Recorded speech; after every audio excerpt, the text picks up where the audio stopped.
Okay. Yes, you can begin if you like. Okay. So, good afternoon, ladies and gentlemen. I am a panel coordinator rather than Fatima from Institute of English Studies, University of the Punjab. A huge welcome to all for session 4, panel 4B, that spotlights surviving the pandemic. Thank you all, everybody, for joining in. A warm welcome to the panel chair, Mr. Muhammad JAWWAD. He is an assistant professor at Department of Philosophy, University of the Punjab. Also, a very warm welcome to the keynote speaker, Professor Dr. Bilal Samber. We are highly obliged that presenters and attendees have also joined us. I will now share the house rules and will then hand over the microphone to the panel chair. So the house rules are: attendees must keep their cameras off and microphones mute throughout the session. Presenters may keep their cameras on throughout the panel. All questions should be sent in the meeting chat box and will be entertained in the end. The questions will be read by the panel chair. The presenters shall use Present Now option from the Google Meet bar when within the panel to display their PowerPoint slides. Every speaker will have 10 minutes to present. The coordinator will ensure time management by sending a reminder in the chat box. The chair shall take over to affirm the time management once the presenter time is over. I would now request the panel chair to please carry the session forward. Over to you, sir, Mr. Muhammad JAWWAD. Bismillahirrahmanirrahim. I welcome on behalf of Philosophy Department and on behalf of Shahid Makbul. I'm actually an acting in charge, and I welcome you all the paper presenter, participants, keynote speaker, and all the listeners. I would like to invite Mr.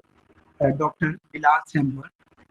Bilal Samber is a multidimensional scholar having multidimensional area of discourses and area of interest: theology, psychology, and spirituality. And if you look to see, all the dimensions are interconnected with each other, and it actually creates a united whole, a beautiful, gestalt, you can say. So I read Mr. Bilal's abstract also. So he's going to deliver a talk about the inner awareness because of the forced, solitude and forced isolation given by pandemic. It can be termed as a blessing in disguise, and Mr. Sambo is going to discuss its benefits and also the present situation and the future of mankind. Over to Dr. Bilal Sambo.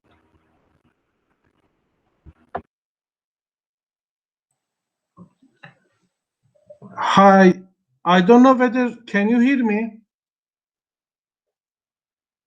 Yes, sir, you are audible. Unfortunately, I have problem with camera. So my camera is not functioning. It doesn't matter, doctor. We can listen to you. Yeah. Okay. Ne yapıyorsun? Orada devam edelim. Savaş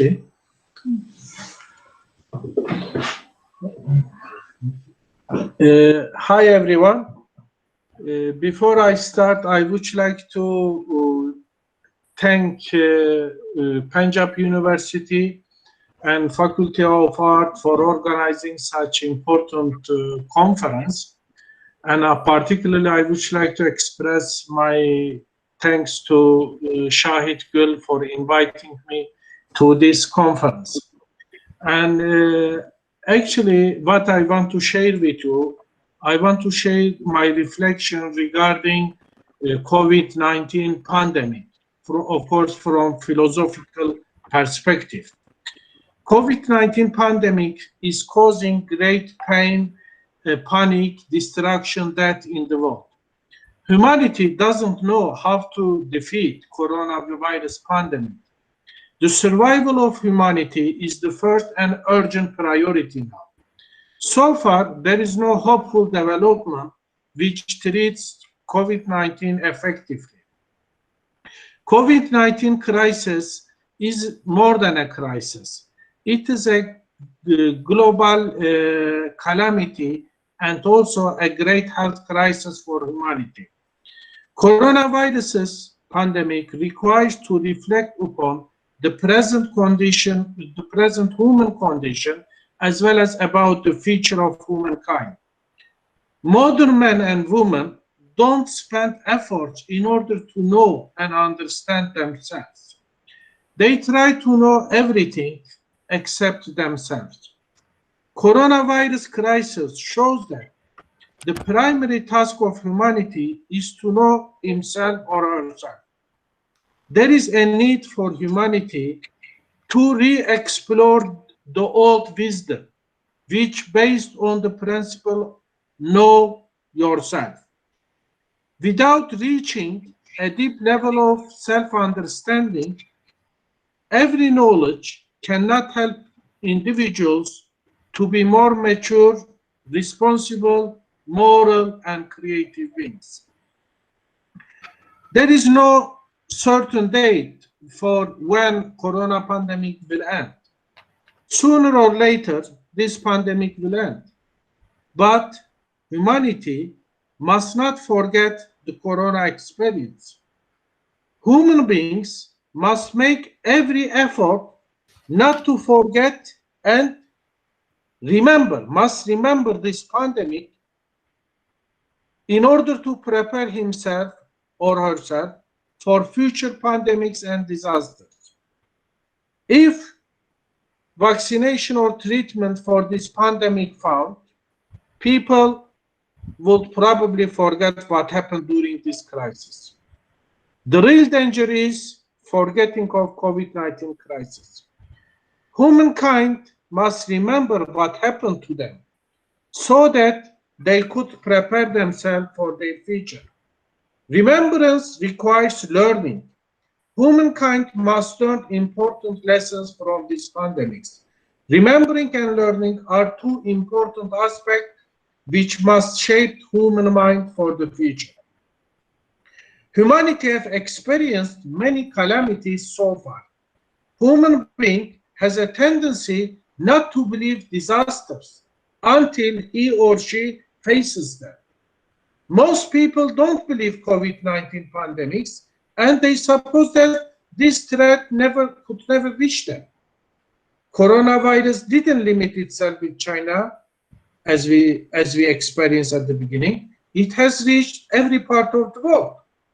Corona pandemics is a real global disaster now. We have to aware that ecological and human disasters must be understood as concrete realities before we face them. We have to take them seriously.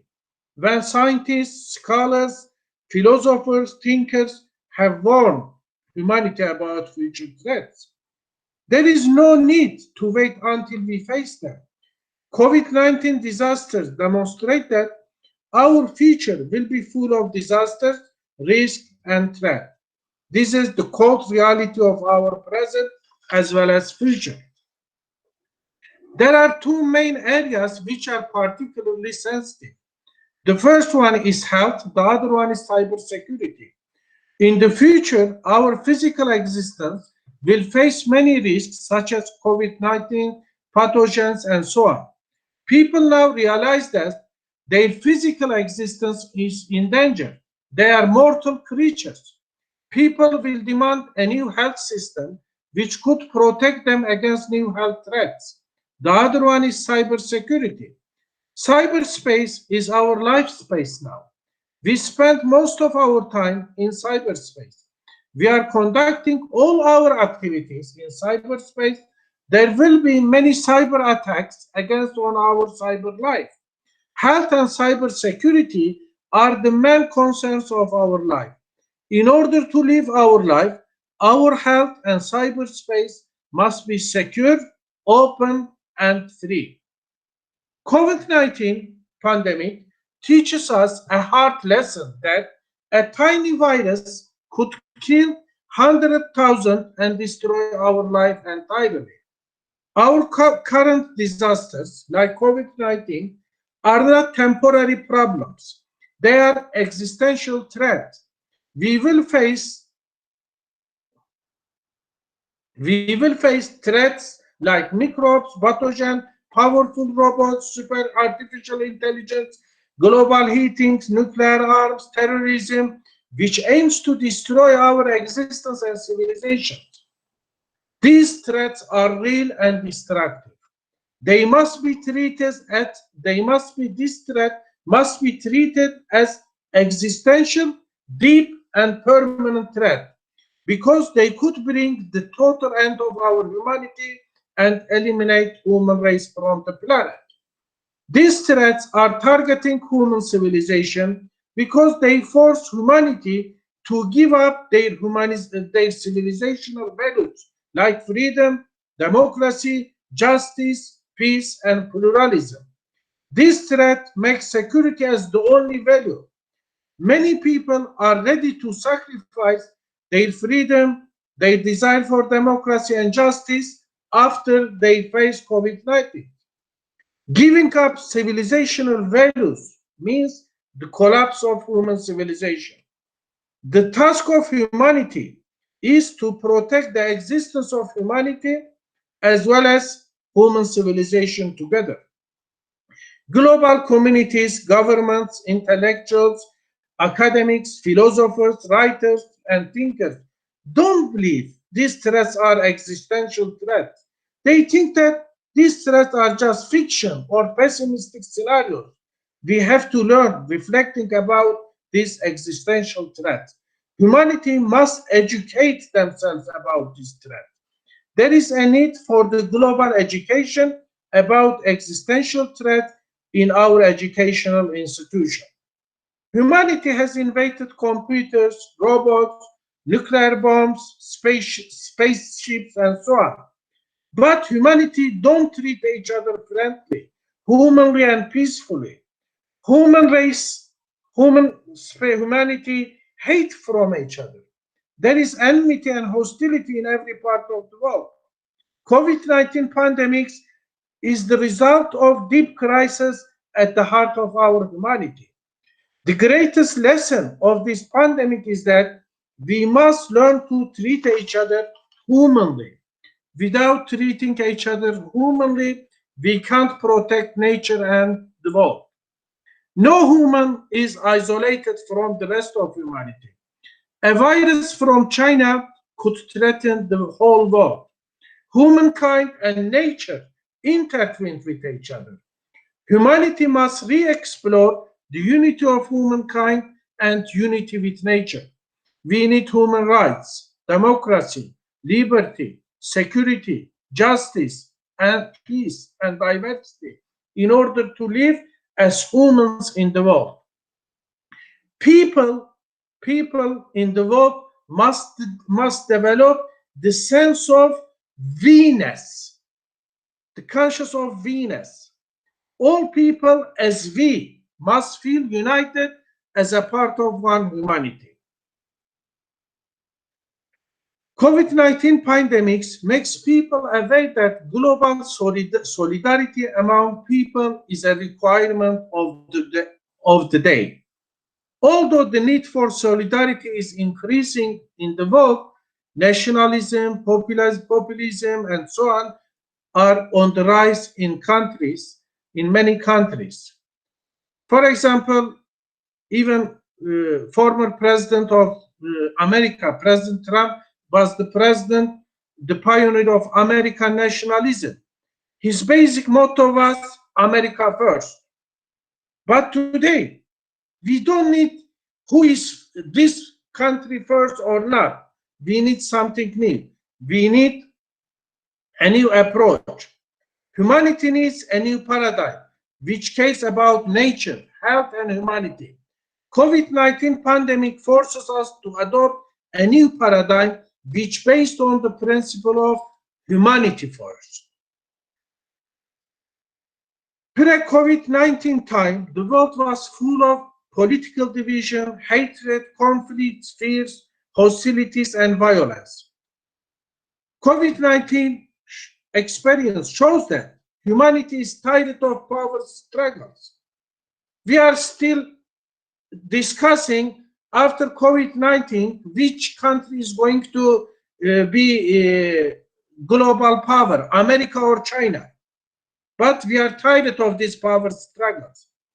Humanity realized that political games and power struggles have failed to solve COVID-19. Humanity could only fight against virus with solidarity, science, compassion, and vision. If they want to overcome these disasters, fanaticism, ignorance, power struggle, division makes virus very powerful, but makes humanity very weak. Safety and security of humanity is in danger. Dangers like COVID-19 have no borders, nationalities, religions, or classes. Political rulers of all countries spend all their energy with armament, warfare, occupation, corruption, and violence. Africa, Middle East, Latin America, and Asian countries are suffering as a result of wars, conflicts, poverty, corruption, and fanaticism. Political rulers are crazy because they are still busy to victimize their people for the sake of their political greed and ambition. No institution, including United Nations, can't provide safety and security to the world. If humanity as the whole could work together, they could achieve human security and liberty. Therefore, we don't need a global power struggle. We need a global solidarity. This is the greatest challenge in front of us. All problems in the world are man-made problems. Global institutions like United Nations, NATO, EU, and so on have failed to solve man-made problems. It is not God, but man is the source of global problems. Blaming God for human failures is not a healthy approach. Humanity must face her failures in order to solve global problems. Humanity must accept her responsibility in the face of these global problems. COVID-19 pandemic shows that humanity is not ready to face her failures and problems. People are looking for workable solutions for daily problems in order to continue their life the way they used to live. Many people consider COVID-19 as the temporary problem, which only needs an effective vaccination. COVID-19 is not a matter of vaccination. It is a critical problem, which is the result of economical, political, climate problems of the world. Problems like war economies, the destruction of nature, political conflicts are required serious changes and solutions in our life. Making money through selling art and creating wars makes our world an unsafe place. Our strategic priority must be to protect humanity and nature. Human health and safety are the first item in the present and future agenda of the world. The governments in the world must work for the protection of human health and safety. Working only just for the happiness of few makes the life of all humanity hell. Everyone tries to find the answer for the COVID-19 pandemics. Many people think that global capitalism is the source of the world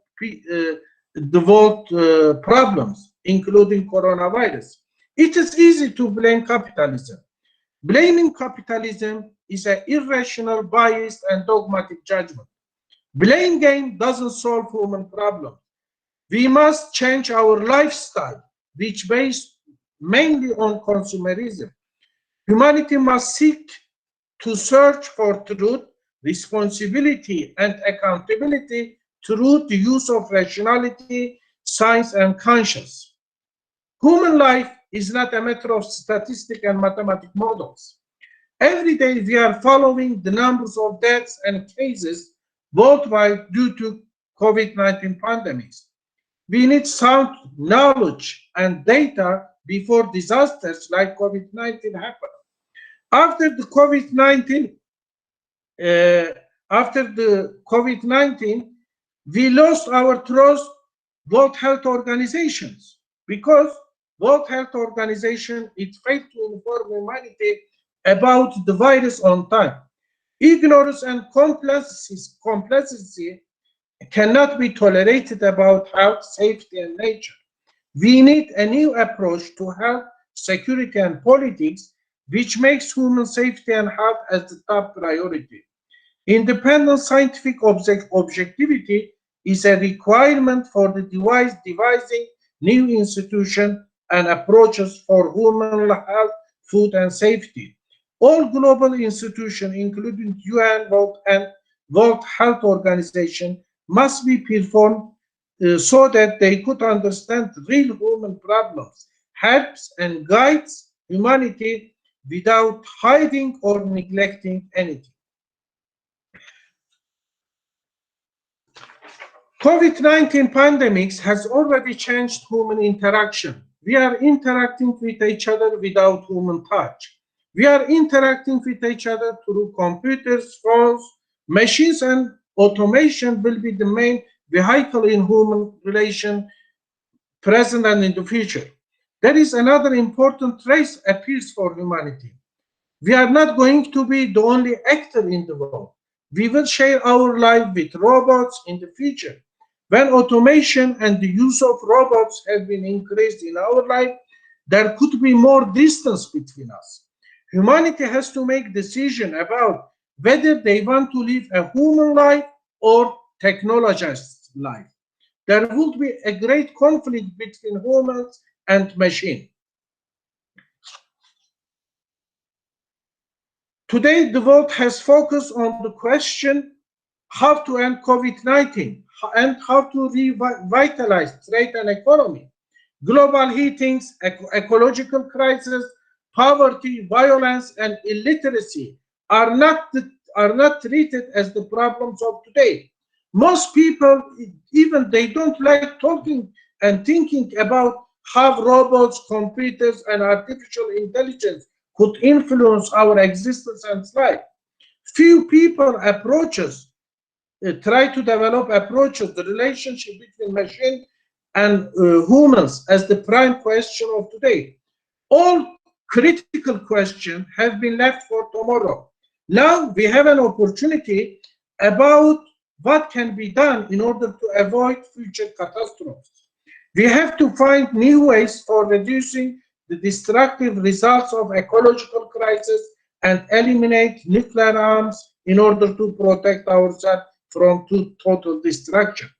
Corona time is a critical moment in the history of human race. The question of the survival of humanity and civilization is the question of today, not tomorrow. We can't leave these problems to tomorrow. We have to act now. Tomorrow will be very late. COVID-19 pandemic forces us to reconsider our humanness. We have to reshape ourselves humanly in order to prepare a humanly future for humanity.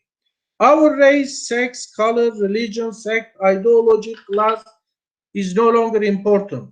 We have to learn valuing our humanity. Without valuing our humanity, we can't discover a moral, rational, and just human personality. Moral, rational, and just human beings could use politics, economics, and education for the service of humanity. All new investment must be done for the sake of human good. The concept of public good is not enough. We have to use the concept of human good in order to produce a humanly perspective in politics, economics, and education. COVID-19 is not a punishment or warning from God. Humankind must accept her responsibility in the corona pandemics. COVID-19 is the failure of humanity. Nature is taking its revenge from humanity because humankind abusively mistreated and exploited nature in a violent and destructive way. Humanity implemented an aggressive and futile economic system. Humanity sacrificed nature for the sake of making more profit. The destruction of nature makes life on the earth unsustainable for humanity. COVID-19 is the fruit of what humanity done to nature.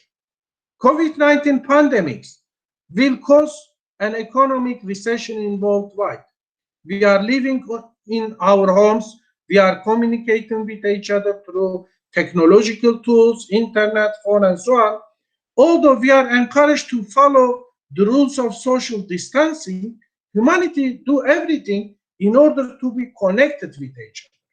Coronavirus doesn't create a state of social recession because human mobility and connectivity continues. During Corona days, we realized that we need each other more than anything else. We have explored. We are not held to each other, as Sartre said. We can be home to each other. If we achieve unity and trust among people, this would be a great achievement of humanity. Human unity and trust is the only effective way which can be used against coronaviruses, populism, authoritarianism, and all other injustices. COVID-19 forces us to be aware of we are more interdependent with each other. We need an economic and political model which based on justice, peace, and liberty. Finally, we have never returned to our life before COVID-19. The impact of corona crisis is destructive than the Great Depression and World War II.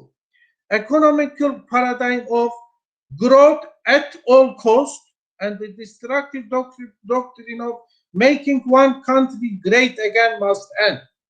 Profit-centered economical paradigm destroys our planet as well as people. Consumerism is not a human way of living because we are not living in this world. It is in this world for the sake of consuming. Zero-sum politics and economics don't work in crises like pandemics. Present economical and political system of the world makes people and planet as losers, while it makes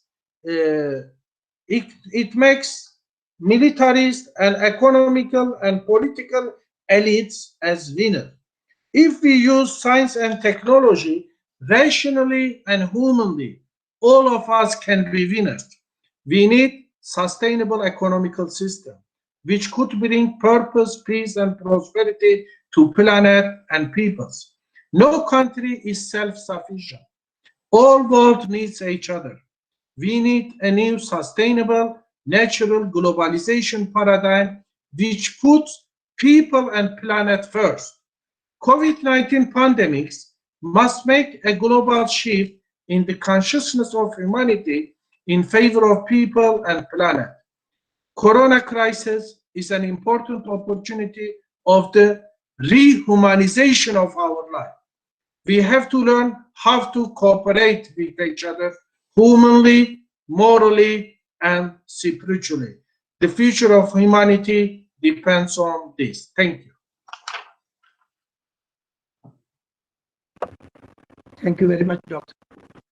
Dr. Bilal talked about present human condition, the future of mankind, and also the opportunity given by the epidemic to know ourselves. He talked about the inner understanding, self-introspection, and the existential threats.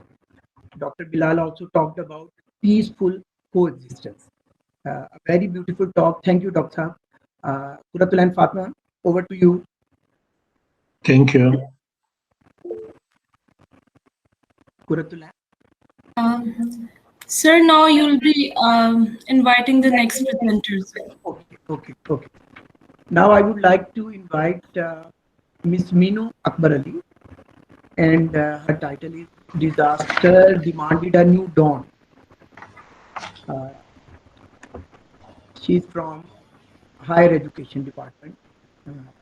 Ji, Meenu Akbar Ali, over to you. Thank you, sir. I'm just going to share my screen so you can see the slides. Is it visible? My slides. Can you see them? Yes.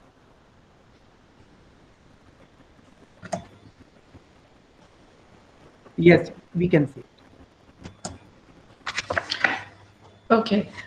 So I'm just going to quickly summarize my presentation a little bit and then delve into my study. So when the COVID-19 pandemic forced the world to stand still in 2020, a few contemporary writers took this unprecedented time as an opportunity to remind the world of the potential this virus offered, an opportunity to right the wrongs, to create massive changes, to learn from historical mistakes, and to prepare for a better future.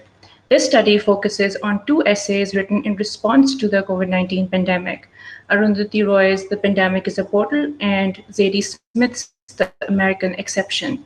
The essays are interconnected and analyzed to highlight how the coronavirus further unmasked an unjust system of exploitation, oppression, and subjugation of masses and the environment in Modi's India and Trump's America, respectively. Eco-socialists, they believe that unchecked expansion of the capitalist system with the help of globalization and imperialism is directly linked to poverty, class exploitation, and environmental degradation. With the help of eco-socialists like Joel Koval and Michael Lowy, this analysis would foreground how, without socio-political justice and equity, environmental liberation is unimaginable. So if you look at the slide, I'm just going to quickly define what eco-socialism is. Eco-socialism is a concept which combines socialist ideas with that of ecology, green politics, and anti-globalization. Sometimes eco-socialism is also called green socialist ecology or green socialism, and so on. So eco-socialists, they believe that with the help of globalization and imperialism, oppressive and exploitative states, they fuel the expansion of the capitalist system. This expansion then gives rise to multiple problems like poverty, war, disease, environmental degradation, social deprivation, and so on. So now I'm going to tell you how COVID-19 is an ecological and societal issue. It is an ecological and societal issue because our constant interference in wildlife habitats and mass consumption of various animals does not only leave a lasting impact on the environment, but it also terribly affects human beings as well. Diseases are likely to emerge in both urban and natural environments given the increased proximity between people, wildlife, livestock, and pets. Viruses move from animals to human beings in informal and wet markets like the one in Wuhan, which is thought to be the starting point of the COVID-19 pandemic. Historically speaking, wars, diseases, and various natural disasters impact underprivileged human beings more. Coronavirus is a prime example of this. Hence, disease is also an environmental issue along with unchecked capitalism and class divide as believed by eco-socialists. For Cole and Lowy, the crisis of ecology and those of societal breakdown are interrelated and should be seen as different manifestations of the same structural forces.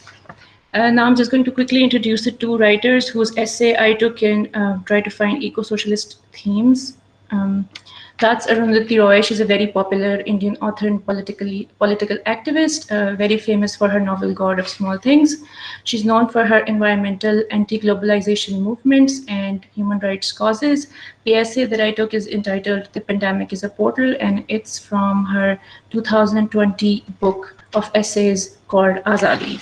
Then the second essay which I took is The American Exception. It's from Zadie Smith's 2020 book of essays called Intimations. Smith is a British author.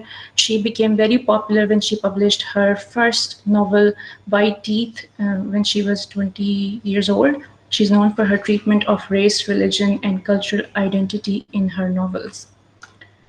So now I'm going to discuss a few eco-socialist themes which I found in the two essays. In the American Exception, Zadie Smith details her thoughts and reactions over Trump's March 2020 speech, where Trump said, and I quote, "I wish we could have our old life back. We had the greatest economy and we didn't have death." Here, Trump's desire of wanting the old life back obviously means the pre-COVID life, a life that wasn't strange. But this statement is tone deaf and is that of a privileged rich white American man.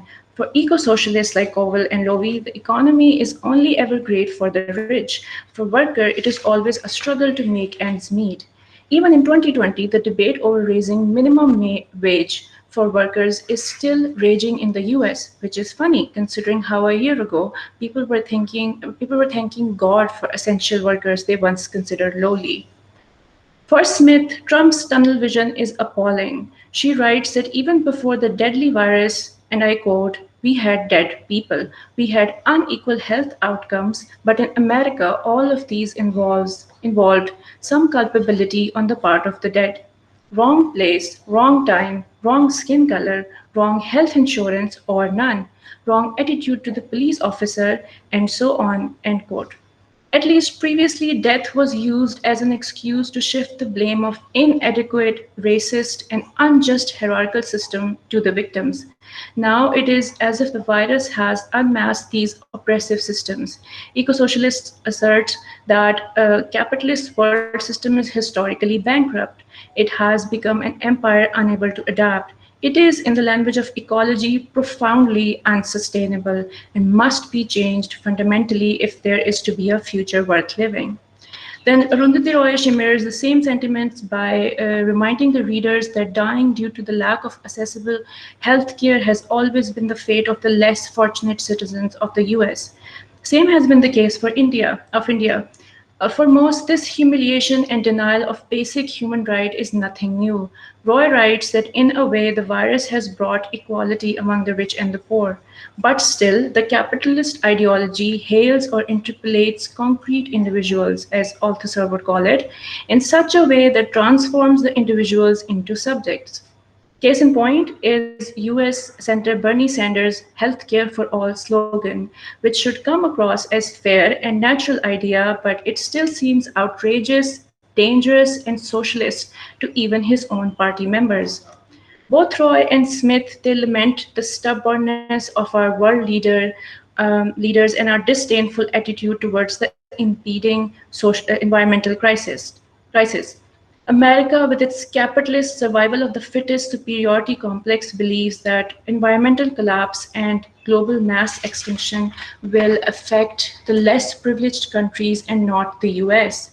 The virus may have broken this illusion a little, but it could not undo decades of the systemic injustices. I quote Smith here that untimely death has rarely been random in the United States. For millions of Americans, it's always been a war. Roy details India's Indian migrant workers' plight in her essay. When the first lockdowns and curfews were imposed, it affected the lower working class the most. They were beaten and humiliated. You must have seen that in the news. Homeless, jobless, and stranded in the middle of nowhere, these workers became refugees within their own borders.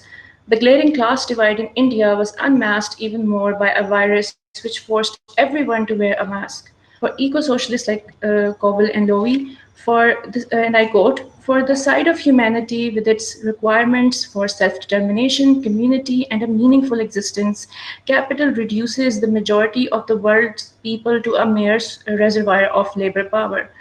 It has expanded disparities in wealth and power to levels unprecedented in human history, end quote. So Modi's and Trump's denial of virus's deadliness, along with their anti-Muslim and anti-Black politics, policies, and rhetorics, created further divide and dissatisfaction among the already marginalized groups of the two countries. And although the focus of this study is not our country, Pakistan's slain Hazaras and Baloch victims remained on the receiving end of injustice and violence while the pandemic was raging on. Little has changed in over a year. Recently, Modi's government's mismanagement in oxygen supply a couple of months ago has resulted in deaths of thousands of Indians. Similarly, G7 summit, which came to an end a few days ago, made tall claims and empty promises of tackling the environmental crisis as usual. We'll see how that will play out in the future. Still, both Roy and Smith end their 2020 pandemic essays on a hopeful note. As Roy writes, and I conclude, if you look at the last slide, She says that historically, pandemics have forced humans to break with the past and imagine the world anew. This one is no different. It is a portal, a gateway between one world and the next. We can choose to walk through it, dragging the carcasses of our prejudice and hatred, our avarice, our databanks and dead ideas, our dead rivers and smoky skies behind us, or we can walk through lightly with little luggage, ready to imagine another world and ready to fight for it. Thank you. Thank you very much, Meenu Akmal. Meenu shared a very illuminating talk. First of all, I think she introduced and explained the work of two important novelists of our time, one from India and one from America. And obviously, novelists do write about human conditions, and they cannot be alienated and unaware of the present situation. I quote two very important sentences of her. Number one, the coronavirus unmasked the unjust system of exploitation. And the second one is that unchecked expansion of the capitalist system with the help of globalization and imperialism is directly linked to poverty, class exploitation, and environmental degradation.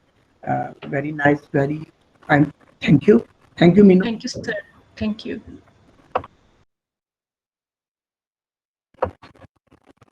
Now, Kuratul and Fatma will announce the next. Sir, you will invite the next speaker. Okay. Thank you. Thank you, sir. Now I would like to invite Munazza Munazza Rashid or Rashid? Munazza Rashid. Uh, I cannot hear you, Ms. Munazza.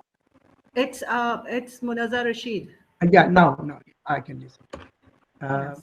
Now I would like to invite Munazza Rashid, and she's from University of Punjab. And Thank you. her topic is creativity in the age of pandemic. Beautiful topic. And now over to Munazza ji. Yes. Thank you so much, Mr. Jawad, and the rest of the audience. It's a privilege to have a talk with you all. And as you know that already Dr. Bilal Sambar has elaborated well that what pandemic is and what it has created in the environment. I'll go with my slides. Um, Shortly, pandemic is among the very few crises which has brought the humankind to a culmination point, and that crosses the threshold into a new evolutionary process. And what that new evolutionary process would be, we do not know yet. Although it started in 2019 in the Wuhan, but it reached to Karachi in 2020, February 2020, and it's almost 17 months now that we are going through this. The truth of this pandemic is not known yet, that whether it's a bioweapon or an accidental event, or if it is known, it is very little. Now I come to my topic, that creativity, what creativity is. First of all, I want to tell that pandemic has not only affected us physically, mentally, or economically, but it has also damaged us economically and politically.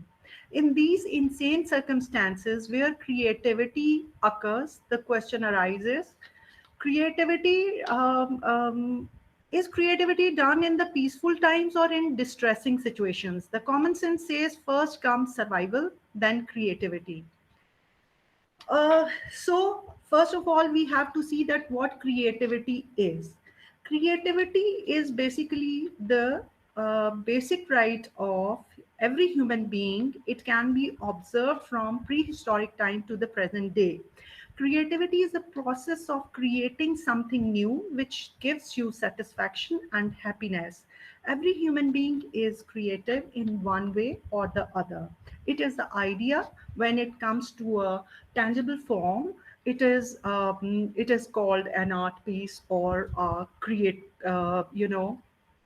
um, creativity, whether it's a poetry, it's a drama, play, or whatever. But here, my main concern or my domain is visual arts, teaching and practice. The process of creativity has a long journey, and from previously it was called folk art, then traditional arts, and ultimately now we say it as a fine arts. The fine arts comes at the end of the arts and crafts movement, when and how this arts and crafts movement originated. I want to give the brief knowledge on that. That the trade which started with East India Company resulted in the British Raj and or British colonialism in the subcontinent, which lasted for 200 years of reign, as we know, and the rest of the things we know all. Now, there were some positive aspects of colonialism. Um, uh, Infrastructure improved, education improved, access to medical care increased, food supply increased, economic development stimulated, internal conflicts decreased. And there were some negative points also about colonialism, that people with common cultures separated, natural resources exploited, native cultures damaged, economic self-sufficiency lost, cash crops overemphasized, family life disrupted, native life expectancy diminished. Um, how colonialism has influenced the art of our country. Basically, I reviewed the previous two slides to come to this point, that art survived in our country through art institutions.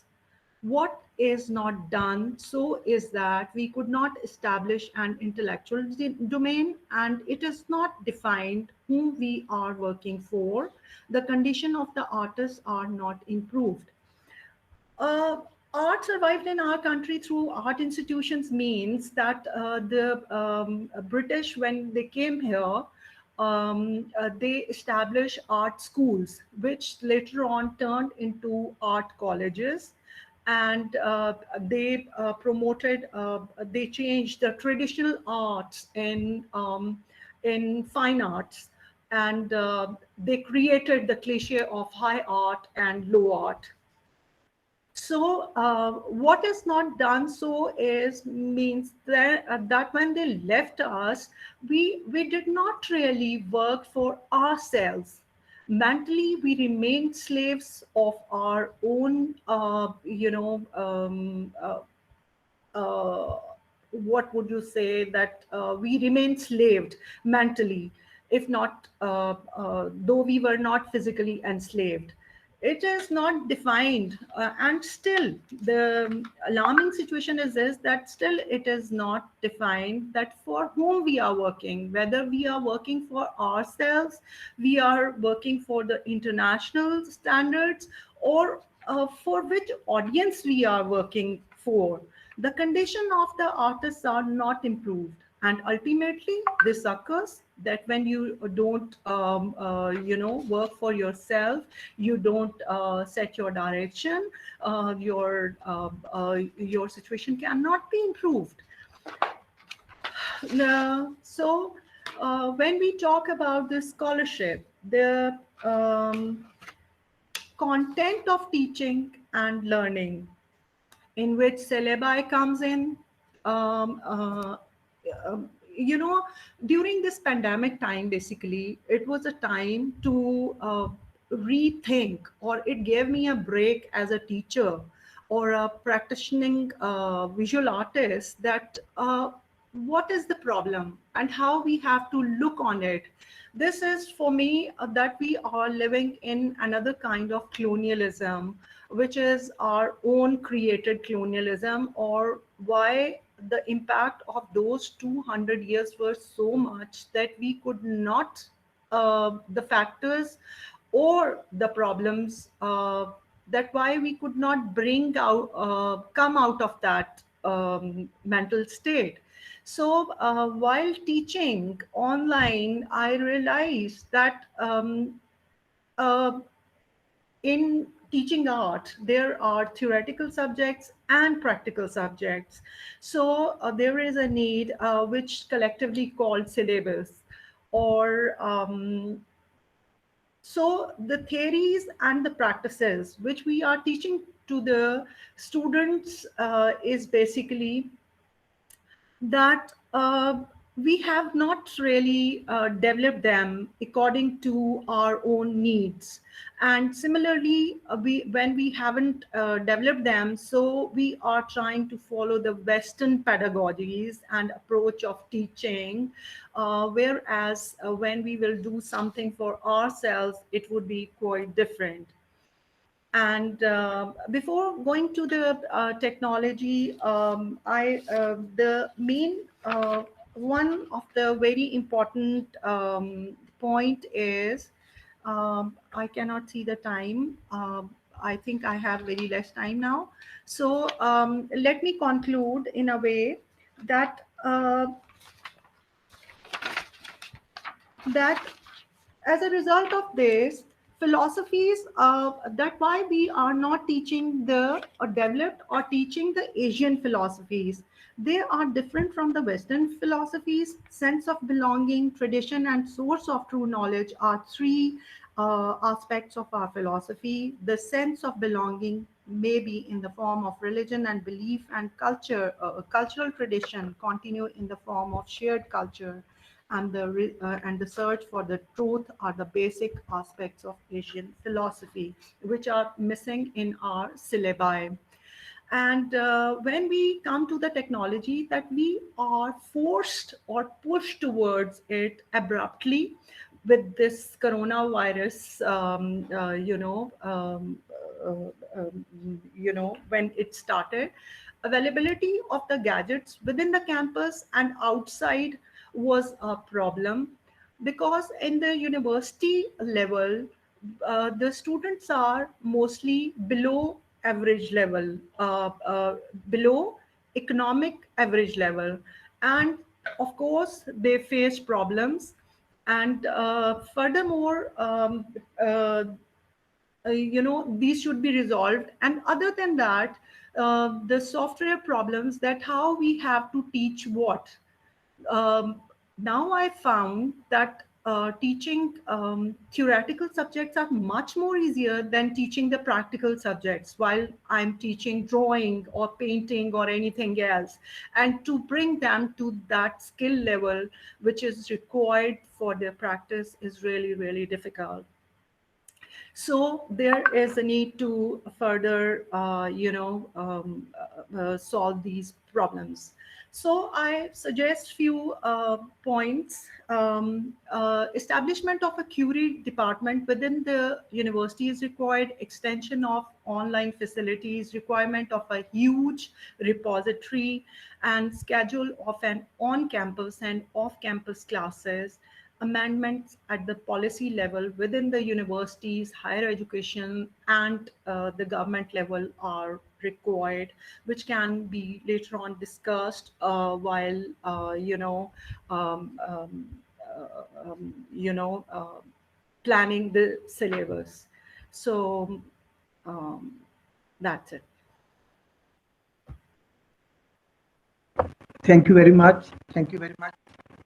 Madam Naza gave very illuminating talk, and according to Madam Naza, according to her, creativity demands solitude, meditation, concentration of mind, self-awareness, blah blah. But this fourth, solitude and meditation, can help achieve creativity. But first comes survival and then creativity. Yes, she's right, and She also criticized the traditional distinction between art and craft and considered this distinction as an outcome of colonial mindset. A very interesting, very thought-provoking. According to her, the distinction between art and craft is a biased distinction and outcome of a British rule. Very interesting. Munazza ji, thank you very much. Thank you. Now I would like to invite Muhammad Saleh Habib, Mr. Muhammad Saleh Habib, and the title is The Role of Philosophy in a Pandemic. He's from University of Management and Technology, Lahore. Over to Mr. Saleh. Assalamu alaikum. I hope I am audible and visible to everyone. Yes. Okay, that's good. Assalamu alaikum and good afternoon to everyone. I hope my screen is also visible. Yes, it is. Okay. Yes, very much. Okay, so thank you, Sir Jawad, for introducing me. So the topic of my paper is the role of philosophy in a pandemic. And while I was listening to the keynote speaker, Professor Dr. Bilal Sambar, I realized that a lot of my ideas are actually in reference to his ideas as well. So it's good that I have some validation uh, for my ideas as well. So some of the key questions that I have discussed in this study is that do pandemics have a philosophical or religious beginnings? Because we understand that yes, they are biological nature, but do they have some philosophical backing to it or not? Secondly, how philosophy helps a derailed or dismayed mind during a crisis, specifically if we talk about in the context of this pandemic. And thirdly, why is truth paramount in a pandemic? Because when we talk about philosophy, because philosophy is a process of discovering the truth, then in such a crisis, how does this the importance of truth comes out, especially during a pandemic? So the methodology of this study is it's kind of like a cross-cultural, comparative, historical, and a qualitative study. I've picked on different philosophers and their sayings or quotes, which don't necessarily have to do with the pandemic, but I've tried to implement them and in the context of this study. So first of all, let's talk about philosophy. What is philosophy? Now, philosophy is this question is as old as the subject itself. So we have been talking about how can we define philosophy? What is philosophy basically? So the role of philosophy is to make us analyze the world around us and our place in it. And when the world is going through a crisis, it works overtime to think of mortality and the possibilities of a disastrous future. So it is a thinking subject, according to my own opinion, if I have to say what is philosophy. So, and now, while we are living in the pandemic, we are throwing out this word, the new normal. Now, I see this new normal as a philosophical idea. Now, how does it become a philosophical idea? So we are now living in a world where we throw this word with a sense of urgency to gain some control of our senses. But for the new normal to take place, one must realize that the new exists and is here to stay for the foreseeable future, and the new shall happen regardless of our emotions towards it. For to envision something new precisely is the answer to the question why we must philosophize in the first place. So we think about why do we need to talk about the new normal is because we have to get a sense of control of our own life during such a crisis. So in a way, what this does is that it makes us all into quarantine philosophers because we are all asking the questions, the big questions that philosophers ask as well. Okay, what is this pandemic? Why is it happening? How will it turn out? Will we die from it? Now, that question itself is one of the most pertinent and the most important questions to talk about from the perspective of philosophy and especially mortality as well. So, if we talk about natural philosophy or the natural philosophers, uh, we have attacked nature without uncontrollable modernity, and nature has answered back in such a way. So that's what natural philosophers would naturally say. I would phrase it that way. And on the other hand, the existentialists, because they are in this process of searching for the meaning of life, and they also ask the validity of meaning. They ask us, why do we need to survive each other? They tell us basically that that's how they guide us into it. So pandemics they push us to ask some difficult questions about morality, ethics, and most importantly, mortality as well. And because we have known this, that we are mortals, we will die one day. But the realization of this fact sinks very deeply when death is a really real possibility with an uncontrollable disease staring us right in our faces. For example, if I quote Albert Camus from his famous novel The Plague, he says, "We tell ourselves that pestilence or epidemics is a mere bogey of the mind, a bad dream that will pass away, but it doesn't always pass away, and from one bad dream to another, it is men who pass away." So, in some ways, the pandemic has definitely reminded us that how fragile our systems are, like our system of economy, how fragile our system of healthcare is. How crucial it is for us to work together to bypass unnecessary corporate bureaucracy on a global scale to produce a life-saving vaccine in the quickest time possible through global corporation. And most importantly, why do we need each other, especially in the pandemic? So in a way, it has straightened our priorities, unlike any other natural or man-made disaster. It does not discriminate. So now let's talk about the philosophical or religious beginnings of the pandemic. Now, from the very beginning, obviously, because medical science was not invented in the past, or microbiology didn't exist, so some of the pandemics could be related with having ideological beginnings as well. For example, if we take the biblical or the Quranic account of Sodom and Gomorrah, many Christian philosophers or Christian scholars actually say that AIDS was basically a punishment for the pestilence or for the sin of homosexuality during that age. So we can logically think about it that maybe at that time, maybe that was the case. Talking about from the historical perspective. And epidemics are also, they are older than Islam or Christianity as well. The earliest recorded epidemic, either it was typhus or smallpox. I mean, doctors and historians, they have a mixed opinion of this. Was in the 430 BC Athens during the Peloponnesian War. Now, if we talk about philosophy as being a didactic subject, so it teaches us a lot of things, teaches us through logical things. We can take the example of one of the greatest personalities of this world, Prophet Muhammad, peace be upon him. So it is quoted according to Hadith 624, book 71, volume 7 of the Sahih Bukhari, narrated Saud Rajatullah anhu.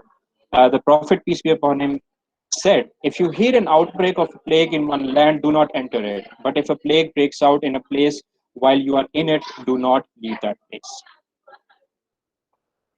So you can see that this is a didactic subject, right? It teaches us through logic, through the application of logic, what we need to do in order to save ourselves. So now let's dive deep into how philosophy basically helps us. So, like the saying, an idea can change the world, we can apply the same thinking to philosophy being a vital thing. The transmission of ideas is as strong as a viral disease itself. So I'm not talking it from pessimistic point of view. Obviously, this is the optimistic type of viral transmission. So to think positively about a deadly disease is the number one step to fighting the disease while taking proper precautions. Like they said, Corona se darna nahi ladna hai. Right, that became the slogan of fighting this disease. So the first step of any inquiry is to acknowledge that there is a lack of knowledge or wisdom regarding that inquiry, because we don't know what it is. That's why we need to know what it is. That's the inner, the inner desire to know something that we don't know, right? And for instance, we can apply the ideas or the curiosity of learning by going back to the ancient Greek time and quote Socrates. Like he said, the unexamined life is not worth knowing, and know thyself. So it's a process of searching out the truth of what is truth and why do we need to uh, uh, find it, especially during a pandemic. So the truth is the most important factor that needs to be told during a crisis. This ball was definitely dropped by majority of the world leaders in the early phase. So if we take the example of America, uh, if all of you are not, most of you must know the story about what happened in USA and how did Trump, drop the entire ball on giving the proper kind of information that people required at that time. And when COVID outbreak was on the rise in America. So he basically kind of like, it can be related to his post-truth politics that he used, and he influenced other people to not take it seriously, right? And this influence helped him create his own reality upon the people, right? A panopticon, like we talk about Foucault's panopticon, that was basically built, that spread serious information and panic around all of the people. So this pandemic definitely needed a deontological approach that had to be envisioned in the appropriate time and space. So deontology has to do with the science of moral obligation and ethics, right?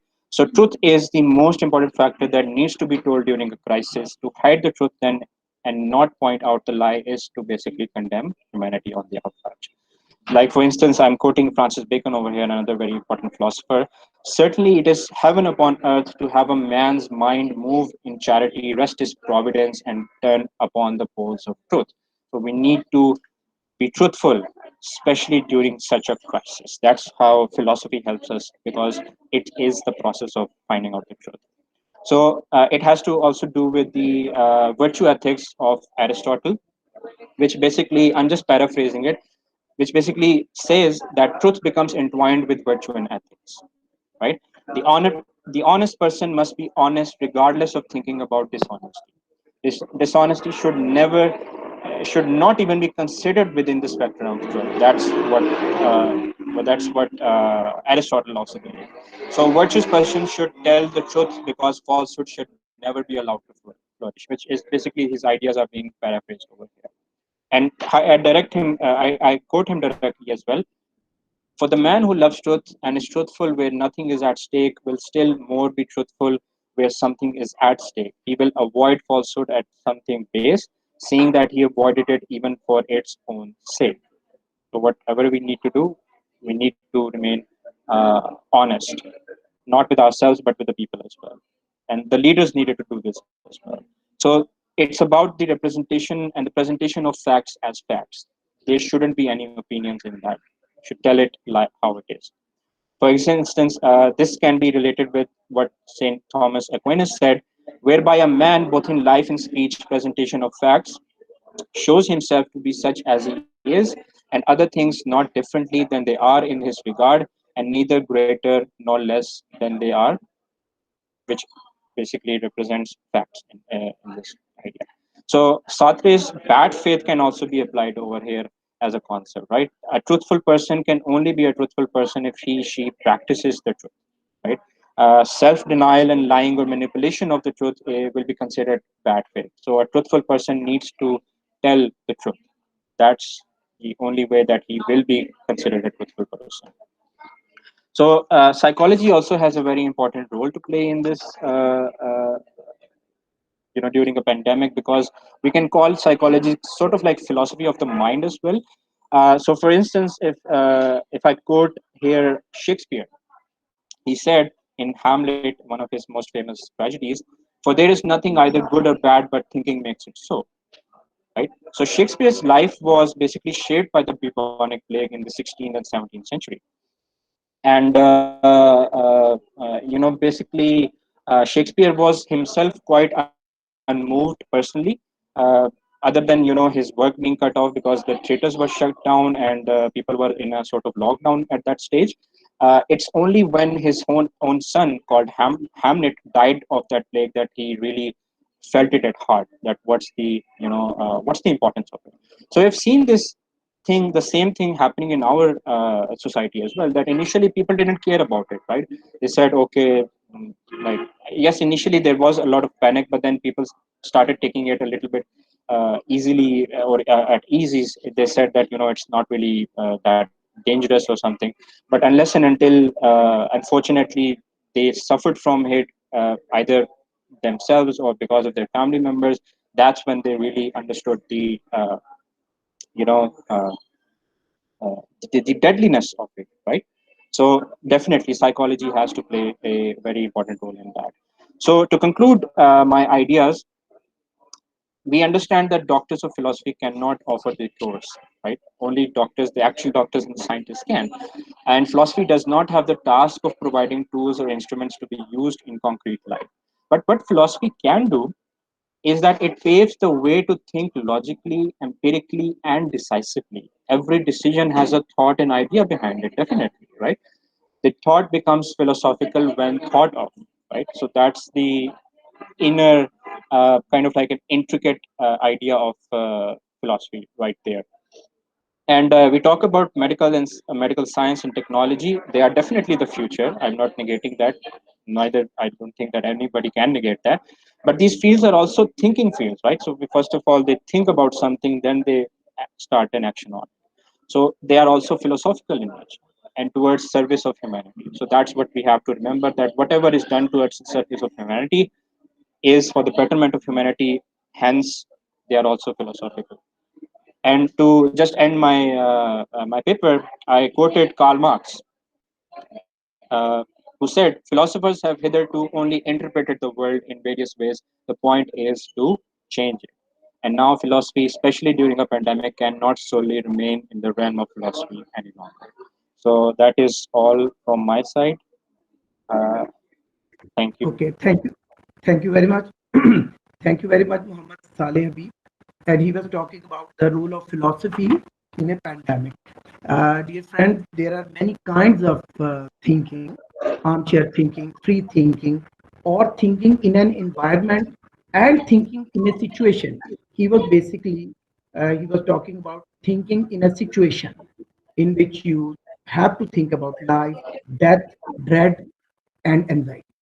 Thank you very much, Saleh. Now I would like to invite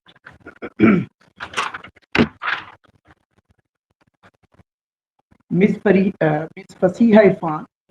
She belongs to the University of Karachi, and the title is "What Happens When Nightmare Becomes Real." Over to Fasiha Irfan. Assalamu alaikum. Can you guys hear me? Yes, you're audible. Yes. Okay. Yes. Let me share. Okay. So, Assalamu alaikum. My name is Fasia Irfan, and I am an MPhil scholar from the University of Karachi. The title for my presentation today is Pandemic Poetry: What Happens When Nightmares Become Real.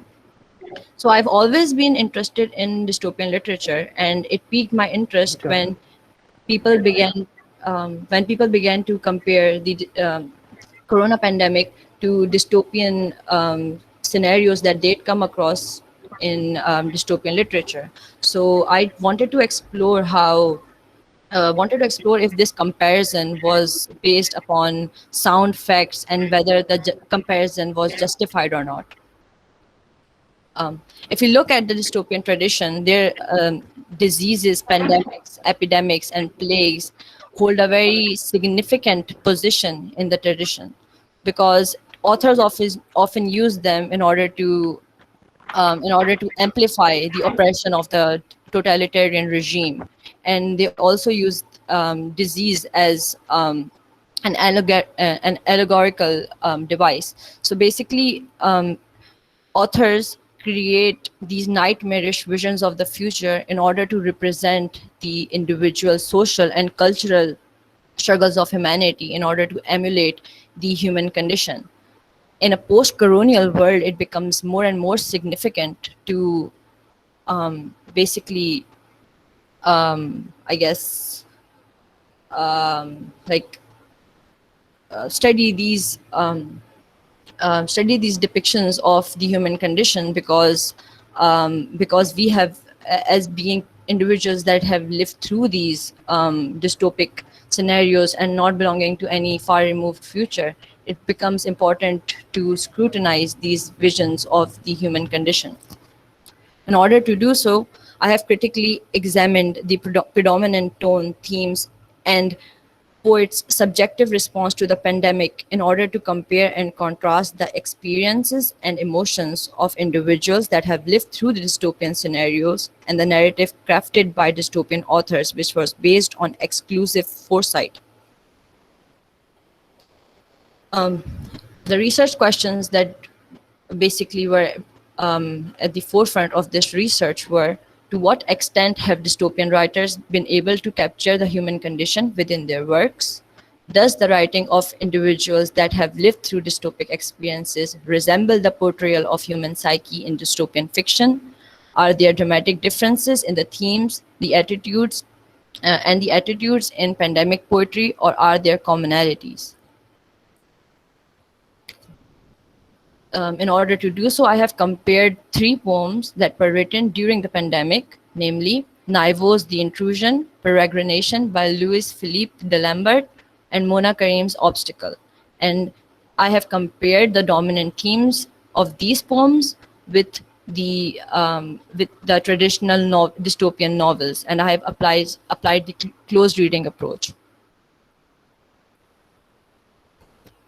So the main themes I have compared between the 2 bodies of texts are fragmentation, individuality versus collectivism, isolation, nostalgia, disease as allegory, and hope.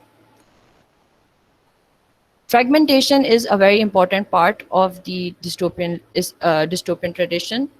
Usually dystopic narratives take place in a spatio-temporally removed landscape, which is pervaded by a distortion, so it takes place in a sort of non-space.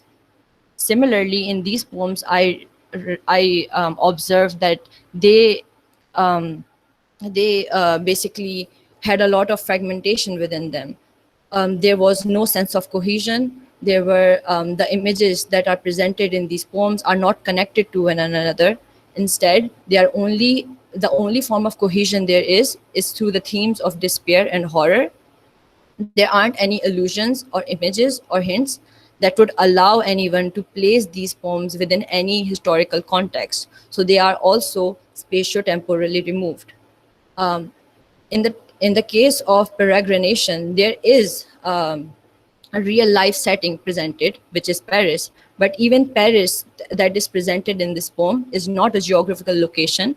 Instead, it is an estranged, alienated landscape, which is created through absences and hollowness. The next point, individuality versus collectivism. So in dystopian literature, there's a common theme of the individual struggle versus the collective identity. In dystopian literature, you often see the protagonist who is trying to retain their sense of individuality and is trying to escape the collective identity that the regime is trying to impart on them. In pandemic poetry, however, I noticed that there was a distinct lack of individuality. Only one poem, Peregrination, had a proper narrator, and even that narrator basically gave no subjective insight and acted as only an objective observer that was giving a panoramic view of Paris. The other 2 poems, Obstacle and The Intrusion, had no proper narrator and only used the first person pronoun only one time. So even if the poems were highly emotionally charged, as one would assume they would be, there was a lack of individual emotion, but there was something else in its place. There was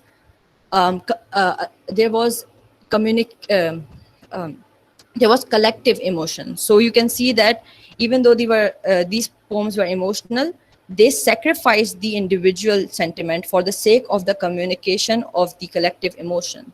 So you can see how this contrasts with actual dystopian literature, where the entire focus is on one person. Third theme is isolation and nostalgia. Um, as we've all lived through the pandemic, we've all have faced the mass lockdowns and the social distancing. So it isn't very surprising to say that these poems included themes of isolation and nostalgia. Well, dystopian literature is considered the ideal genre for the representation of isolation. And you can see the themes of isolation at full display in all of these poems.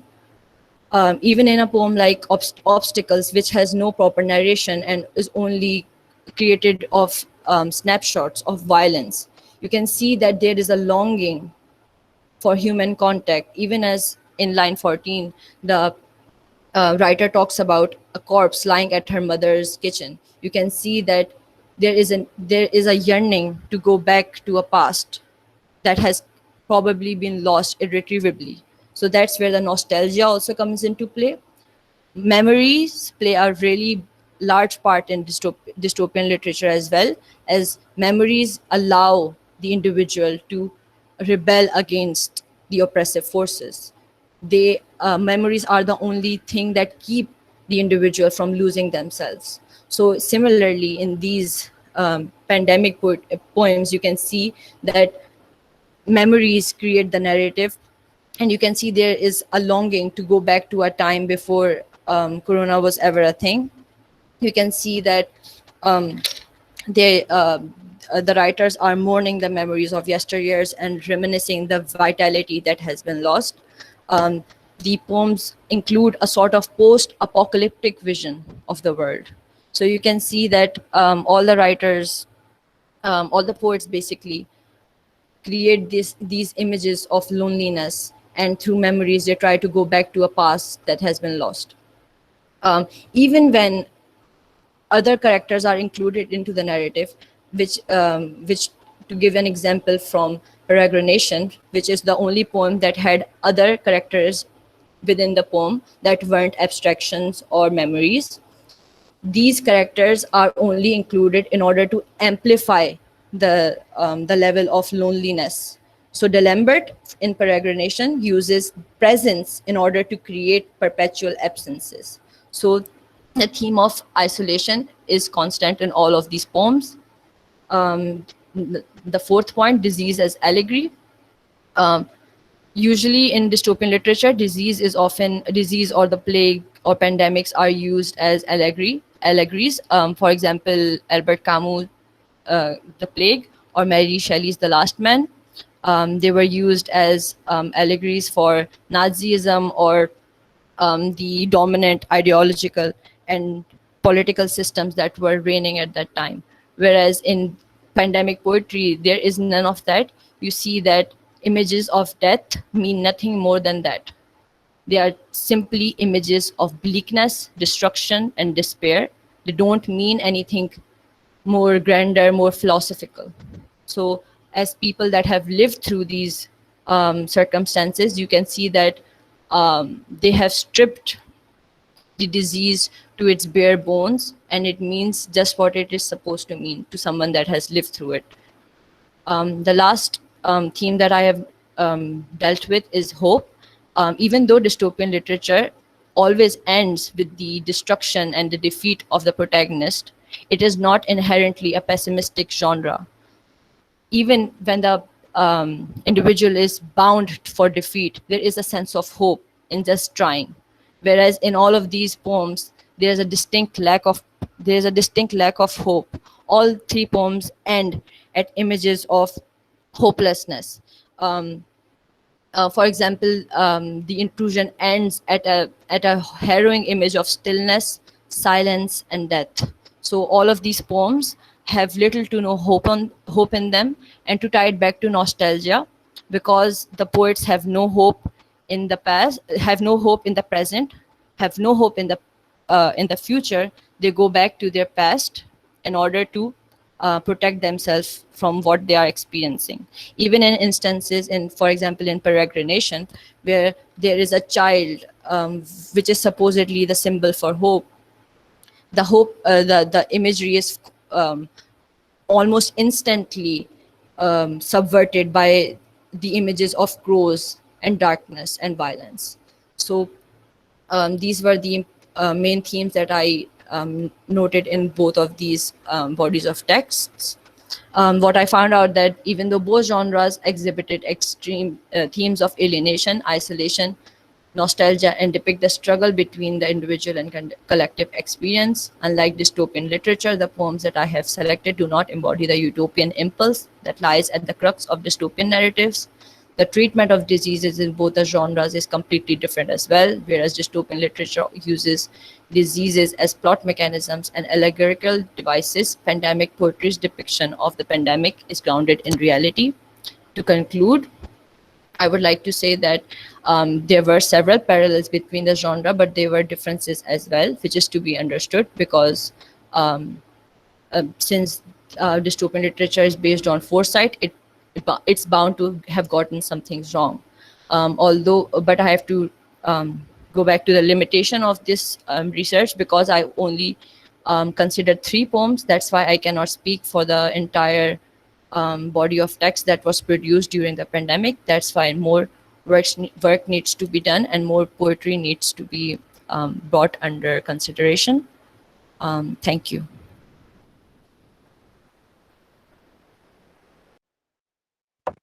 Thank you very much. Thank you very much, Fasiha Irfan Saba. She was talking about what happens when nightmare becomes real. And she made 2 very important distinctions, a very thought-provoking talk, actually. The one is pandemic poetry and speculative fiction. It is meaningful and it is interesting. She made a distinction between pandemic poetry and speculative fiction. And the second distinction is more thought-provoking and more interesting, post-colonial literature. We know post-colonial literature, but here we came across an interesting term, post-colonial literature. She also talked about isolation and nostalgia. Thank you very much. Now we have Miss Ifat Saeed from University of the Punjab, Lahore, and the topic is creativity in the age of the pandemic. Over to Ifat Saeed. Assalamu alaikum, everybody. I am Mrs. Ifat Saeed and I stand retired. To start with my presentation, I will definitely start on a very positive note because that's how I've looked at it throughout and survived. The first, you can ask them if they can. Can you hear me? And can you see the slides? Yes, ma'am, you're audible and we can see the slides. Okay, thank you. Yes, we can. Yes. It's okay. It's okay. Yeah. I'll just start on then again. On making for some time our lack of space has rebounded with both a ferocity as well as a great gentleness. Work from home and virtual education does and did take its toll on all of us. As Munazar Rashid pointed out, the inadequacies within our education system, not equipped with the IT apparatus and all, and expertise. But nevertheless, it has also offered us an opportunity to take a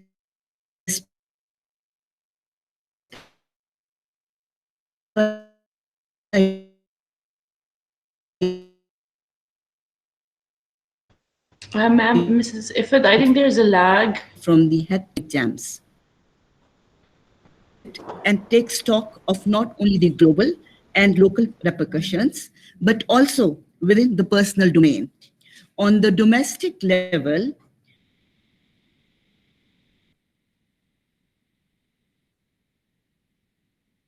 also exceptions always there. I think there is some internet problem. We I think. have experienced a more Yes, creative it's lagging. and fruitful communication. I don't think she can hear us. Working women, yes. Miss Kurutulan, Is it? I've not been clear can you so please far. communicate? No, can you Mrs. Ifat, communicate your better? There is some screen internet is problem. freezing a lot. It doesn't matter because as long as you can hear me, the slides are shown to be later. Can We you cannot hear hear me? you either. No, it lags, it stops.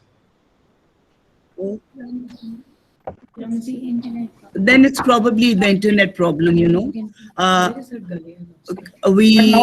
you give me a minute, please? Now I'm more audible. Madam, now your voice is okay. Yeah. Now my voice. Yes. Where do you want Okay, me to thank you. start from? Where? Well, in any case, I was talking about, you know, the time that all of us have gained because of the compulsory lockdowns and all. Yes. So that way, you know, we have we've had time to look into the books, read the books that had been lying on a bookshelf for long and all that. And then I also spoke about the less scholarly pursuits. Is it clear now? Hello? Yes, ma'am, it's clear now. Okay. With the shutdown of outdoor eating and less dining, together. All right, G. So you see, even though I was talking about the routine chore of cooking, even that has become a more creative endeavor. Working women and even heavily burdened, overworked men have dug up old and new recipes to relish the joy of cooking and sharing it on YouTube. The passive activity of being on phone by some of us has been exchanged with a more interactive communication via the internet that opens one link after another to lead us into more creative domains. Lubna Noon, a housewife who has borne the burden of the virus, turned to textile painting during her recovery period. Without any formal training, she created exquisitely crafted, hand-painted silks and chiffons and held an online exhibition for the first time in her mid-50s. Maybe you'd like to have a look at it. The first one that called Amber, I found it very beautiful. And the other one, this piece of art, you know, there is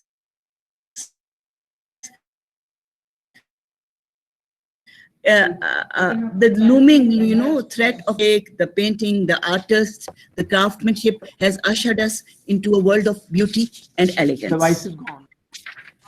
It's gone, but you can have a look at the slide and see and look at the beautifully crafted handwork by an amateur housewife, and she was recovering from a very severe bout of the pandemic. On the literary landscape, an anthology of stories of the pandemic from Pakistan has been published, to name only one amongst many such ventures. Entitled The Glass Window, the Stained Glass Window, the anthology is edited by two young, highly acclaimed writers, Sana Munir and Taha Kehar. The collection of stories is structured through the prism of a spectrum of colors, where different genres, techniques, and construction of narratives provides the readers with a glimpse into what Gabriel Marquez speaks of as secret carpentry of novels and the metaphysical abstractions that find their way through craftsmanship. The sense of here and now comes across very strongly in all these works, as the epicenter of these stories is the terrestrial and imaginative courtyard of each writer. Amir Hussain, in his story, The Garden Spy, a diptych, writes about a photographer who was once accused by a young man of capturing only beauty in living things.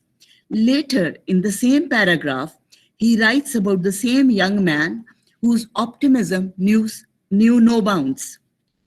Kuch nahi hoga when things look bad, and sab theek ho jayega.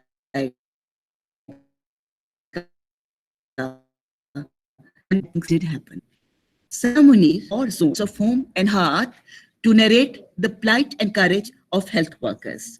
Clad in PPE gear, coping with the looming fear of becoming carriers as well as victims of the deadly virus, they emerge as true fighters, tending the patients and silently fighting their own fears of the lethal virus nestling somewhere in their lungs. The health workers, with their faces bruised from wearing face shields for more than 16 hours, braved angry assaults of people who lost their dear ones through no fault of these first-line health workers.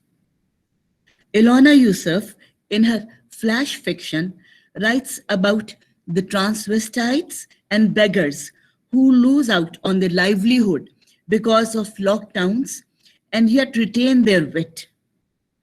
Yusuf describes an earlier encounter with a transvestite in a humorous recollection. The voice is gone. In a humorous recollection, like a breeze of fresh air in a global. Yes, in a globally dreary scenario of disease and death. Wujia Heather and Huma Sheikh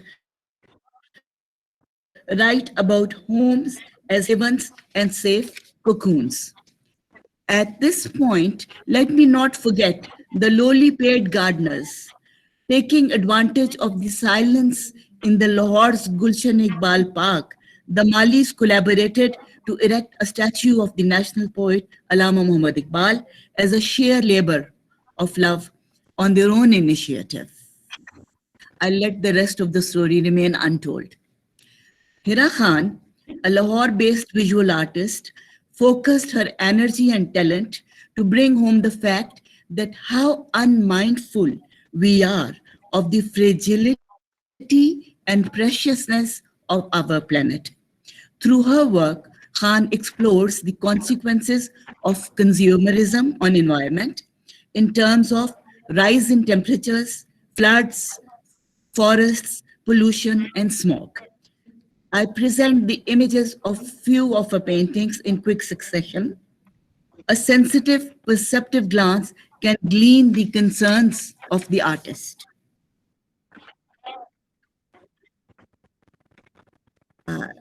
This image, it is entitled Rampant Environmental Apocalypse.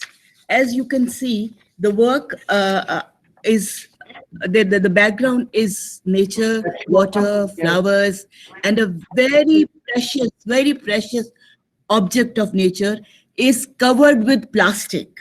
So this is what we are doing. We are choking nature by covering it and throwing away the rubbish and all the plastic stuff.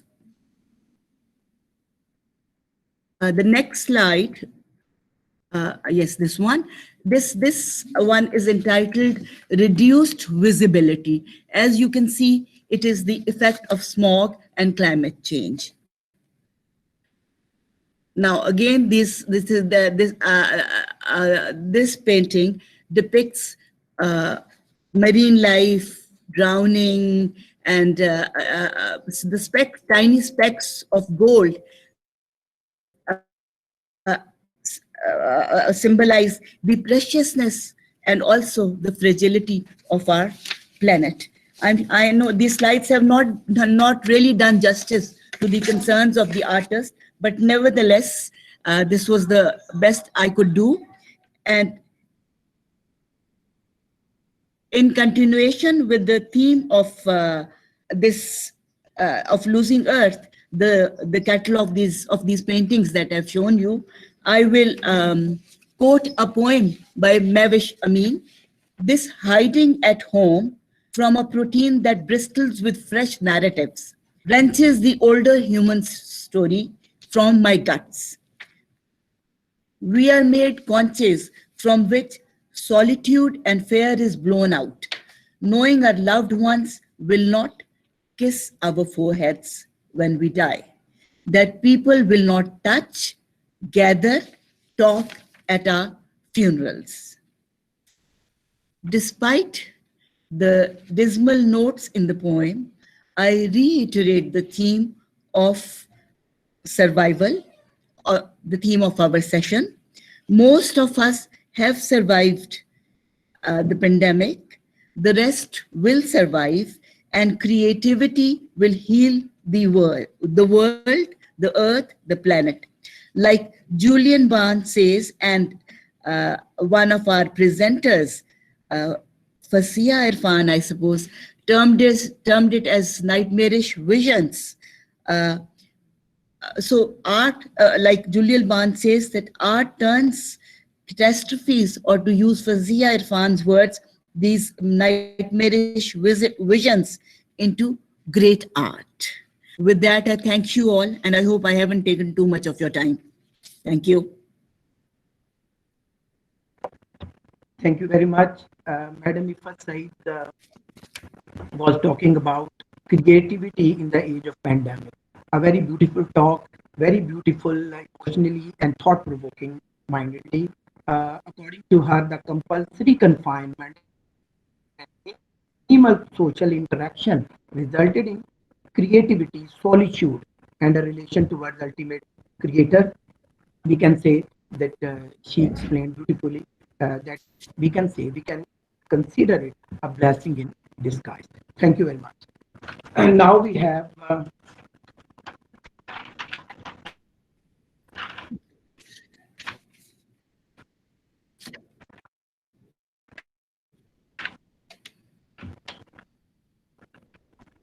I would like to invite Dr. Atikur Rahman from National, and the topic is a culture of social transformation. Hello everyone, good afternoon, and I think I am audible. आप मुझे सुन सकते हैं, sir? Yes, very much, very much. Okay. Just I'm going to start my presentation, and let me share the screen.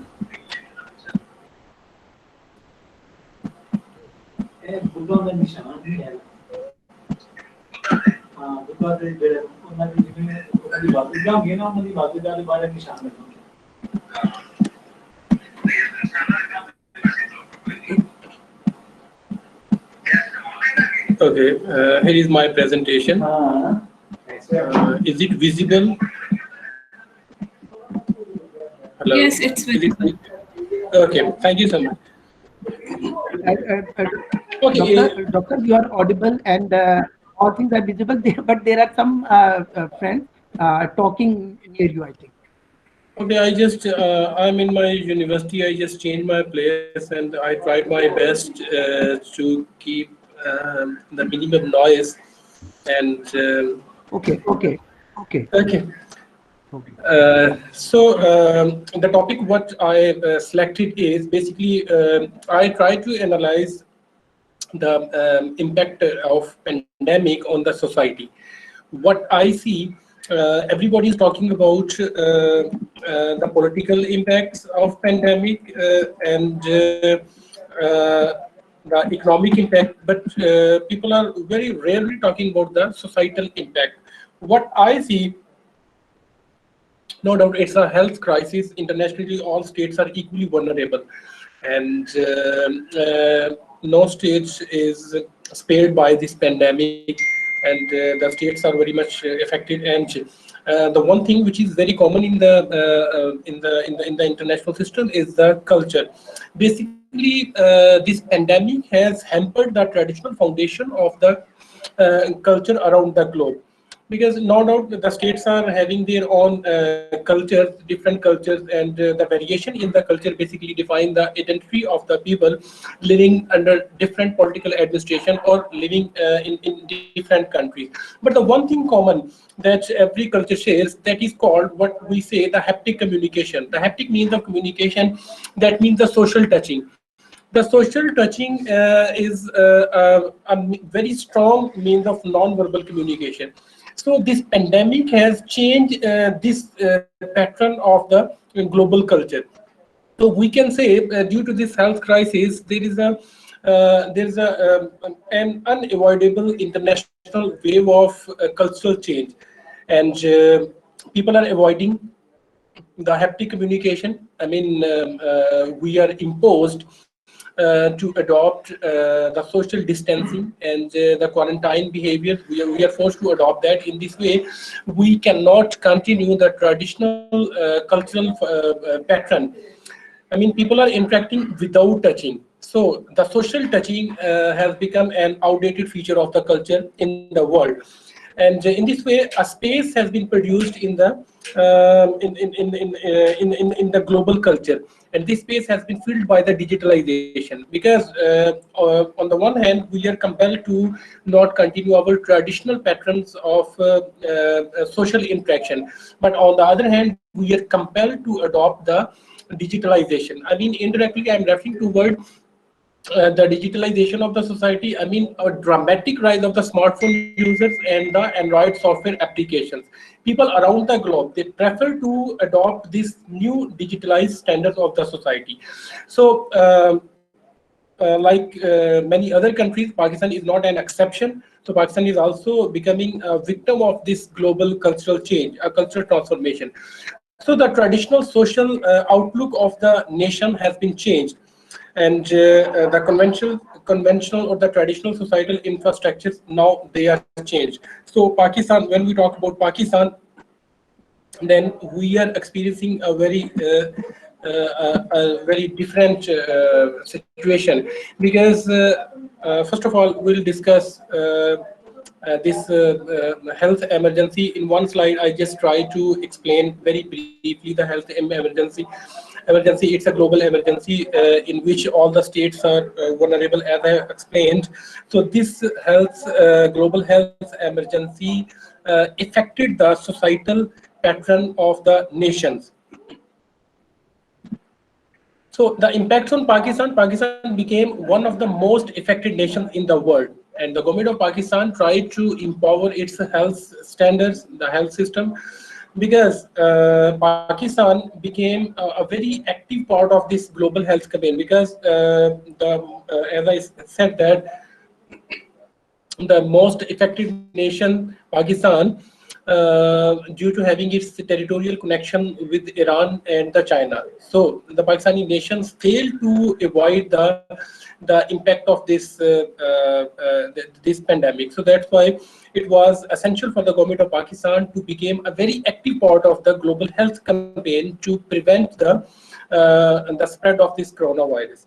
So in this way, the government of Pakistan realized its position in the global wave of health crisis and adopted different measures due to its degrading health standards. So the combination of corona preventing and the corona combating measures changed the societal outlook of the Pakistani nations. What happened? This is the main theme of my presentation and my paper, the global wave of culture transformation. And this global wave of cultural transformation basically changed the non-verbal communications, the means of non-verbal communication. I mean, the haptic mean of communication. When we say the haptic means of communication, that means the social touching, which has been undermined. And gradually it is becoming an outdated practice. It's too difficult to visualize the resumption of this haptic means of communication in the society, because people are very much scared, and people are very much conscious about their health matters. And in this way, the reduction of culturally developed common haptic values, it have produced a gap in the society.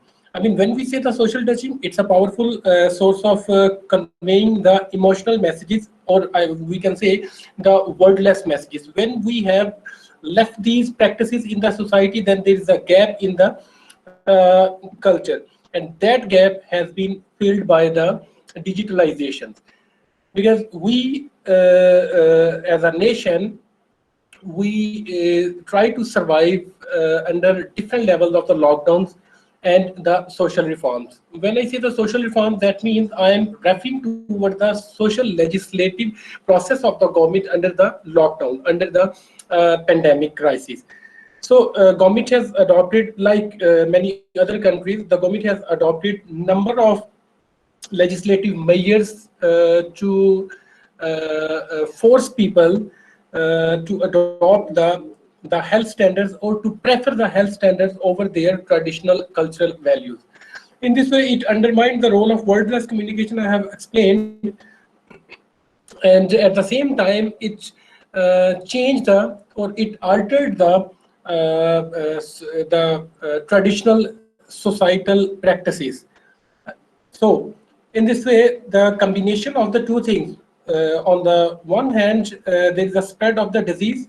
On the other hand, there is a spread of the digital culture. So when we combine both things, then we see a very different society, beyond the traditional practices, cultural practices. A new society is going to increase its reliance on the cyberspace. So the increasing reliance on the cyberspace is going to create a very challenging position for Pakistan in future. So what I try to say, the government of Pakistan immediately need to adopt the essential measures to monitor the dramatic rise of the smartphone user in the country. So this this pattern basically will create a very challenging future, because when we think about the post-COVID-19 international system, then international system after this coronavirus will create a world of numerous digital societal designs. So in short, we can say that we are going toward a new global digital world order. So in this way, a widespread culture based on various digital avenues will encircle the whole world, where the nations which are having very weak or which are having inappropriate cyber laws, they will become more vulnerable in the cyberspace in future. So what I recommend in my paper, I try to recommend to the government of Pakistan that the government of Pakistan need to adopt the essential societal legislative measures in order to regulate the increasing number of the smartphone users. So that means indirectly I am saying no, the government need to emphasize the cyberspace at the domestic level, because before that we always try to defend the cyber walls of the country from the external threat. But in the post-COVID environment, we are compelled to create the laws which are theoretically very much strong, I mean the well-defined and practically applicable to the society, because we are having the uncontrollable force, uncontrollable strength of the smartphone users, but on the other hand, the people are very much illiterate the ethics of using the new digital gadgets. So in this way, what I say, the government need to adopt the essential legislative measures in the society in order to supervise the emerging pattern of the digitalizations. I think I have done my time, and Thank you very much, Dr. Dr. I tried my best. Yeah. I tried my best to sum up everything in 10 minutes, so that's why it was very difficult for me to focus my presentation, and I think I have received the reminder of the time. Thank you very much, Doctor. Very good. Dr. Tikuran was talking about Pakistan society and its transformation in this pandemic. He was talking about cultural transformation and digitalization as well. So I thank again all the participants and the keynote speaker listeners from Punjab University and also from philosophy department. Over to Kurutul and Tahra. Thank you so much, sir. Before I conclude the session, our conference coordinator, Dr. Shazib Khan, is also there. Sir, if you'd like to add few words. It's all right, Fatma. Thank you very much. I think that I would just thank everybody, and I was coming in, joining, and going for other sessions as well. So thank you very much once again, especially the chair, Professor Mohammad Jawad, for joining us and for facilitating us. I hope this dynamic interaction will continue. Shortly, we'll have the closing session, half-an-hour closing session. I would encourage you all, if you are free, please do join us. Thank you very much. Thank you. Now I will conclude the session. Thank you everyone for joining this session. Thank you so much, the chair, Mr. Mohammad Jawad, the keynote speaker, Professor Dr. Bilal Samber, all the presenters and all the attendees. Thank you so much for taking interest. And the recording of the session will be available soon. Now I will end this meeting. Thank you so much, everybody. Goodbye.